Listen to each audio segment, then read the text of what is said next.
ప్రభు యేసుక్రీస్తు నామములో మీ అందరికీ శుభములు. సామాన్య 3వ గురువారము. మనము గట్టి విశ్వాసముతోనూ దృఢమగు నిరీక్షణతోనూ ఒకరిని ఒకరు ప్రేమతో ప్రోత్సహించుకొందము. మొదటి పఠనము హెబ్రీయులకు రాయబడిన లేఖ 10వ అధ్యాయము 19వ వచనము నుండి 25వ వచనం వరకు.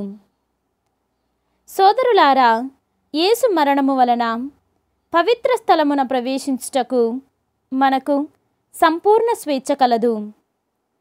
తన శరీరము అను తెర ద్వారా సజీవమగు ఒక కొత్త మార్గమును మన కొరకు ఆయన తెరచెను.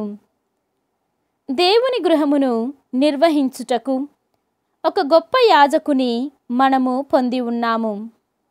కనుక మనము కలుషముల నుండి శుద్ధి నొందిన నిష్కపటమగు హృదయములతో, స్వచ్ఛమగు నీటితో కడుగబడిన శరీరములతో, గట్టి విశ్వాసముతో దేవుని సమీపింతము.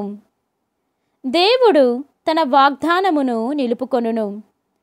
కనుక మన నిరీక్షణను మనము దృఢముగా నిలిపించుకొందుము.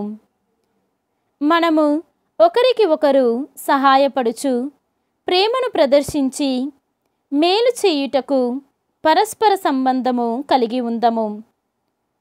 సమావేశమగుమను అలవాటు కొందరి వలె మనము మానక ఉందాము.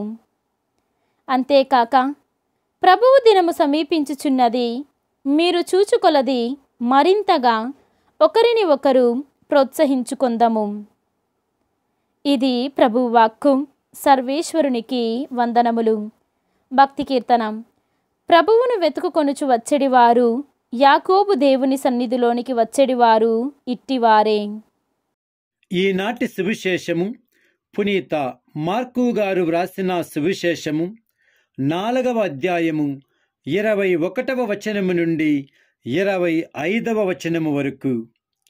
మరలా ఆయన వారితో ఇట్లనెను, ఎవడైనా దీపమును వెలిగించి దీపస్తంభముపై ఉంచును గాని కొలగంప క్రింద గాని మంచము క్రింద గాని ఉంచడు గదా.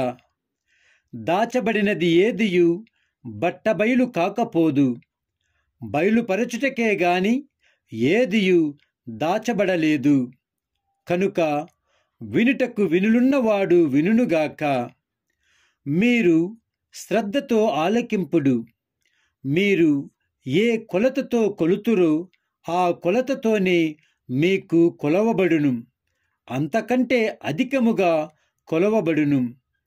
ఉన్నవానికే మరియంత ఒసగబడును, లేనివాని యొద్ద నుండి వానికి ఉన్నది తీసివేయబడును.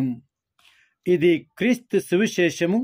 క్రీస్తువా మీకు స్తుతి కలుగునుగాక.